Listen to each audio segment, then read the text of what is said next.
There's one specific greeting women only give to a man they're completely into. It's so subtle that 90% of guys never catch it, but by the end of this video, you'll be able to spot it in under 3 seconds. And here's the wild part, most of the time, we don't even realize we're doing it.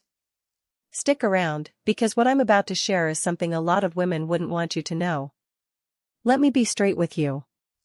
As a woman, I can confirm something science keeps proving over and over. We don't greet everyone the same way, and it's not on purpose, our brain decides before we even open our mouths. A study in the Journal of Nonverbal Behavior found that women shift up to 43% of their body language around someone they're attracted to. That's almost half of what our bodies do, changing without us noticing. Here's where it gets interesting, most men are so busy thinking about what to say that they miss what she's already telling them, without a single word. The greeting is the opening signal, the front door.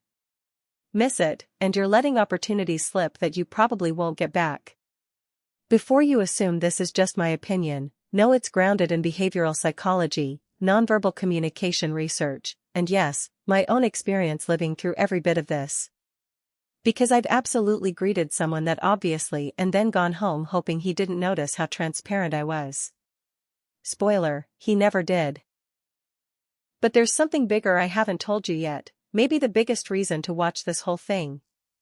There's a greeting women save exclusively for the one man who's got us hooked. Not for friends, not for coworkers, only him. I'll get there, but first you need the other signals so you can actually spot the difference when it counts. Using your name. This looks too simple to matter, which is exactly why most people ignore it, but it's one of the strongest signals out there. When a woman greets you and adds your name, something bigger than politeness is happening in her head. Compare "Hey, what's up" to "Hey Carlos, what's up?" Same words, totally different weight. Dale Carnegie, one of the most influential writers on human relationships, put it simply, a person's name is the sweetest sound in any language. When a woman uses your name, she's personalizing the moment, pulling you out of the crowd, like putting a spotlight on you in a packed room. We don't do that with just anyone. A University of Texas study found people use someone's first name 37% more often when they feel romantic or emotional attraction toward them. Not coincidence, biology. The unnecessary touch. A hand on your shoulder, a hug that lingers half a second too long, a brush of the arm while she says, "So good to see you." I'll admit it, we're extremely picky about physical contact. Biological anthropologist Helen Fisher, one of the top researchers on the science of love, has explained that touch releases oxytocin, the bonding hormone, and our brain knows it even when we don't. So when a woman is attracted to a man, her body looks for any excuse to touch him. It's not planned, nobody schedules "touch his arm at 3:45 p.m. It just happens. The tell is in the extra beat, that half-second longer hug that felt like an eternity of nerves on her end. Research on touch communication shows people can identify up to 8 distinct emotions through touch alone, including gratitude, love, and desire. So that touch during a greeting is saying something her words never would. Her voice changes. This one's nearly impossible to fake. Around a man she's attracted to, a woman's voice shifts, subtly, not movie dramatic, but once you notice it, you can't unnotice it. Researchers at the University of Stirling in Scotland recorded women speaking with different people and found that around men they found attractive, their pitch went slightly higher, softer, more melodic, as if unconsciously trying to sound more feminine and warm.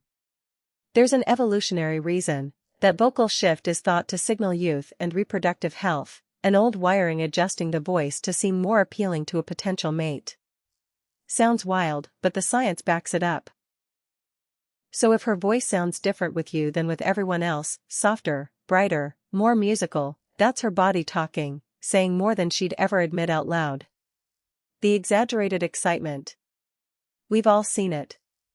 She spots you and her energy spikes like she just won something. "Oh hey, what a surprise, didn't know you'd be here." While internally she's thinking, "I spent 40 minutes getting ready because I knew you'd be here." Most men read this as she's just a bubbly person, and miss the real difference between being generally upbeat and visibly lighting up for one specific person. Psychologist Monica Moore of Webster University observed over 2,000 women in social settings, bars, parties, gatherings, and found women interested in a specific man displayed up to 52 different courtship signals in a single hour. One of the most common, disproportionate enthusiasm at the greeting. If she gives her coworker a flat hey but greets you like a celebrity walked in, that's not coincidence, that's attraction dressed up as good manners. Touching her hair.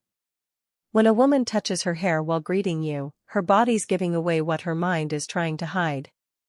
Hair is one of the zones most linked to female flirting cues in nonverbal research. Body language expert Patty Wood explains that touching hair in front of someone is a self-soothing gesture that shows up when a woman wants to catch a man's attention while also trying to calm the nerves that same attraction is causing. It's doing double duty, part courtship signal, part self-calming, which makes it a strong tell, because it means she's not just attracted, she's nervous about it too. Watch for her tucking hair behind an ear, running a hand through it, or twirling a strand while talking to you. Held eye contact. This is the one I promised, the signal reserved for the man who's really got her. When a woman holds eye contact a beat longer than normal during a greeting, something significant is happening in her brain. A study in the Journal of Research in Personality found sustained eye contact between two people can build feelings of intimacy and connection in as little as 2 minutes, and the effect starts from the very first second. A normal glance ends when the greeting does.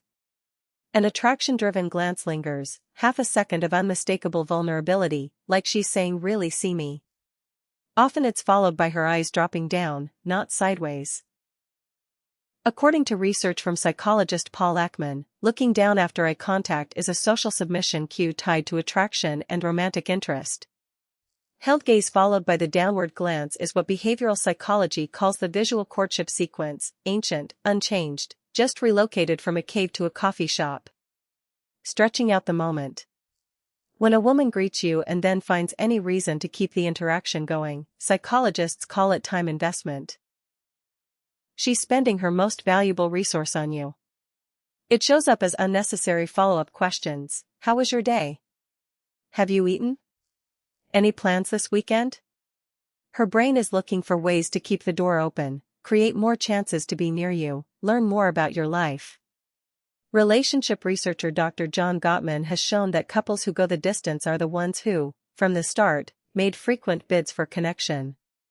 Those extra questions after hello are exactly that. Bridges she's building between her world and yours. When a 5-second greeting turns into a 5-minute conversation, it's not because she's feeling extra social that day, it's because 5 seconds was never going to be enough with you. The nervous greeting. This is the most honest signal of all, because it's nearly impossible to fake. She wants to greet you smoothly and her body sabotages her instead. Stumbling words, a random laugh, something that makes no sense coming out, dropping something, tripping over her own sentence. Social anxiety triggered by attraction is linked to a release of norepinephrine, which, per Harvard research, raises heart rate and blood pressure and interferes with motor and speech functions. Attraction quite literally makes us clumsier. It's not that she's naturally awkward, it's that you make her that way. I've done this myself more times than I'd like to admit, mixing up singular and plural like Spanish wasn't my first language, then lying awake replaying it, wondering why I'm like this. But that clumsiness, that involuntary glitch, might be the most authentic proof someone matters to you, because around people we don't care about, we're smooth, witty, composed. Around someone who moves us, everything gets a little scrambled. And that mess is kind of beautiful, even if it feels mortifying in the moment. Putting it together. One signal alone doesn't confirm anything, she might just be warm, in a good mood, or well-mannered. What confirms attraction is several of these showing up together, consistently, every time she greets you, your name, a touch, a shift in her voice, playing with her hair, stretching the conversation. That's not a greeting anymore, that's an invitation, and it won't stay open forever. Evolutionary psychologist Diana Fleischman has noted that women developed such sophisticated courtship signaling precisely because direct romantic communication historically carried real social risk, so we learned to signal interest indirectly but detectably. Most men just never got the manual. Consider this it. Here's the honest takeaway: the reason women greet the man they like differently isn't a seduction master plan or a script. Genuine attraction can't be fully contained. It leaks through the voice, the touch, the eyes. No matter how hard we try to play it cool, something always gives us away. That's the beauty of real connection. No matter how much we try to control it, our body finds a way to say it anyway. In a world that feels more calculated by the day, I think that's genuinely kind of wonderful. So next time a woman greets you, don't just listen to the words. Watch everything else. There's usually more truth in those 3 seconds than in an hour of conversation.